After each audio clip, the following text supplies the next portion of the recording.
আজকে দুপুর অনুমান 1টার দিকে ইআরএসএস পার্টি আমাদের যে ইআরএসএস মোবাইল এগুলো 24 ঘন্টা থাকে,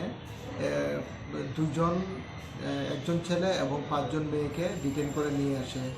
ফ্যাক্টটা এরকম ছিল, মেয়েগুলি ছাত্র সংঘ ক্লাবের কাছে বিজয় কুমার চৌমনি এখানে একটা বাড়িতে ভাড়া থাকতো। প্রায় সময় বিভিন্ন ছেলে ওই বাড়িতে আসা যাওয়া করতো। এই সন্দেহে বাড়ির মালিক আমাদের যে 122 যে নাম্বার আছে ওই নাম্বারে কল করে জানিয়েছিল। পরবর্তী সময় ইআরএসএস পার্টি তাদেরকে থানায় নিয়ে আসে এবং 5 জন মহিলাকে ওমেন পিএসে দিয়ে দিই। এখন আমাদের ইনভেস্টিগেশন চলছে, তার মধ্যে কোনো ধরনের কোনো কিছু আছে কিনা এগুলো আমরা তদন্ত করে দিচ্ছি।